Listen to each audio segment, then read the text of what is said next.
By the end of this video, you'll have a GitHub account and a program called the GitHub CLI installed on your computer and signed into that account. The GitHub CLI is a program that helps you run GitHub from a terminal window, and it's what Claude uses when it saves your work up to GitHub. We'll start with the account, because everyone needs one. After that, there's a chapter for installing on a Mac and a chapter for installing on Windows. Go to the one that matches your computer and skip the other. Then we all meet back at the end to sign in. Go to github.com and click Sign Up. GitHub offers a few ways to create an account, and the quickest one uses your Google account. You already have that account, so there's no new password to remember and no confirmation email to go and find. Choose your Google account, and GitHub takes the email address from it. You pick the username yourself. It shows up in the web address of anything you put on GitHub, so keep it simple and stick to letters, numbers, and hyphens. Set your country, leave the Copilot checkbox however you like, and click Create Account. That lands you on your GitHub homepage. On a Mac, press Command and Space, type Terminal, and press Enter. The terminal is the window where you type commands for the Mac to run.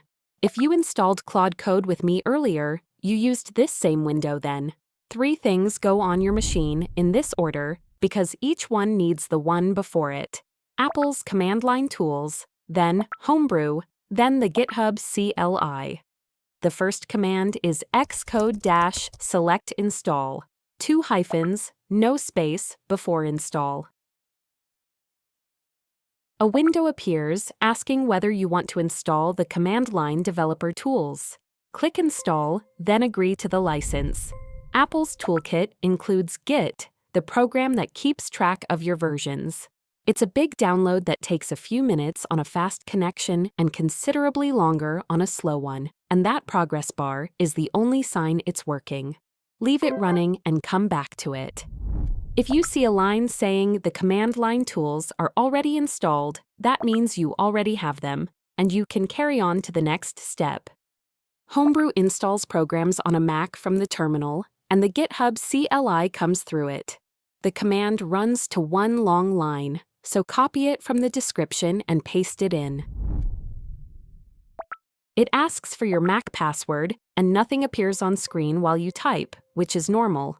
Press Return when it asks you to, and a couple of minutes later, it tells you the installation succeeded. Close the terminal window and open a fresh one. That new window is the one that knows Homebrew is there. Type brew -- version, and a version number means you're set. If it says Command Not Found instead, scroll up to the section called Next Steps and run the commands printed there. Now the GitHub CLI, type brew install GH. It usually installs in under a minute. Check it with GH -- version, then skip ahead to the last chapter to sign in. On Windows, open the Start menu, type PowerShell, and press Enter. PowerShell is the window where you type commands for Windows to run. Recent versions of Windows come with an installer called winget. The command is winget install --id github.cli --source winget. It's in the description if you'd rather copy it.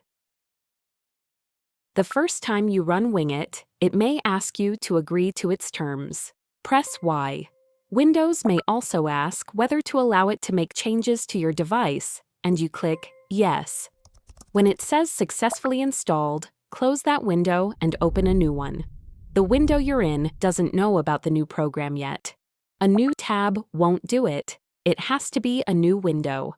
Then check it with GH -- version. Windows needs one more thing. Git records the versions of your work, and Mac users got it with Apple's tools.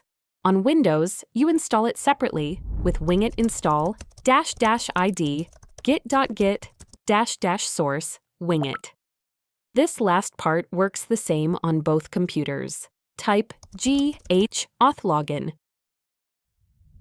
It asks 4 short questions.